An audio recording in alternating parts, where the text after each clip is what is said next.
What's going on, guys? My name's Jack. Welcome. Well, I assume you probably know that at this point. I'm just laughing. I've just done the intro and I've realized the last thing we did in the drawing and erasing episode was just drawing my name. So let's actually go ahead and use our information we just learned in the last episode, drawing and erasing, and let's erase my name. However, we're seeing something interesting, which kind of backs up my point. We did not do that on a different layer, which means that we will actually now have to get the fill tool and actually go ahead and make that white and fill in the background, but it's not all one. So let's make a new layer.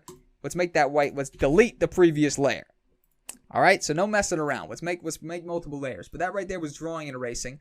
We're now doing masking with the pen tool, which is going to be how we're able to single objects out. Now, total transparency, there's a much better way to do this. What I'm going to show you is how we can use the pen tool to actually carve around an object. In this case, it's going to be my head. And we can carve around an object and actually easily sort of single it out from the background. In fact, I'm actually going to go ahead and go a step further than the head. I'm going to do the whole body, right? So if we wanted to kind of make me two different objects, me and then the background, right? As you see, it's all one layer right here.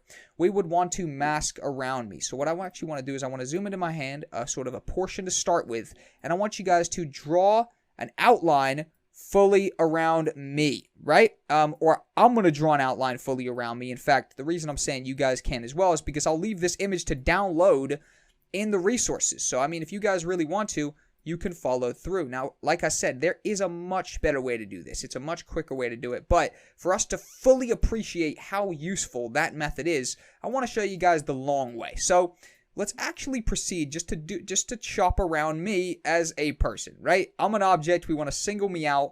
What we're doing is actually how to draw around stuff with the pen tool right now. Now, what I'm actually going to do here is maybe not even be the most precise. Again, we know we're going to do this better coming up. So I'm just literally going to sort of, I'm not that unprecise, right? Still have some respect for what we're doing right now. But at the end of the day, I'm going to go a little bit quicker because I know we got a foolproof way to do this coming up next. But to actually make these rounded ones, you click and drag instead of just clicking. Click is a straight line. Click and drag enables you to do these sort of, more circular rounded ones. So we can actually go ahead and drag over as we go, right? And just like that, we are, successfully drawing an outline around our particular object that, we're exploring the idea that we'd want to single me out for some sort of graphic or something. Maybe we want to put some stuff behind me or whatever the case may be. We've done the trickier part, which is the actual detailed face. Now we just got to go down the arm.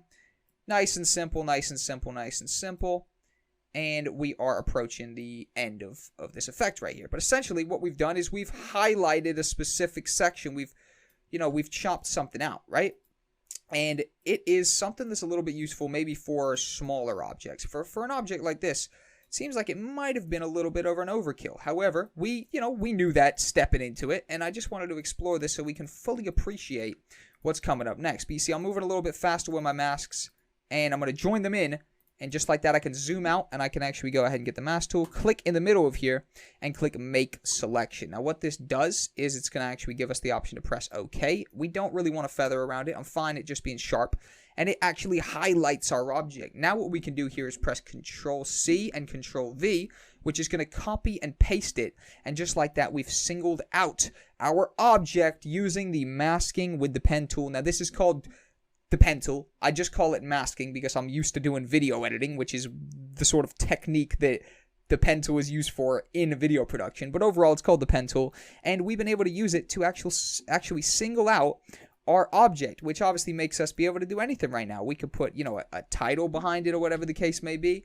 And as you see, these are different layers. So now we have, a whole layer of me that we can have in front of, for example, a title. And we could get the title and we could use the eyedropper tool to make the text purple, and boom, we've got a pretty nice little graphic we've put together in a couple seconds. Awesome.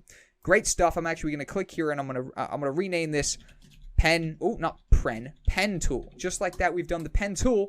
And, my bad. I'm actually going to press Control-S.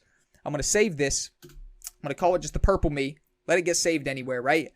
And we're going to come back and I'm going to demonstrate you guys advanced selections and how we could have done this in at least half the time it took us to chop this whole thing out. So without further ado, let's come back with advanced selections and let's break down how we could have actually half of the time it would have taken us to, pull off an effect like this. See you guys in the next episode. coming up right now.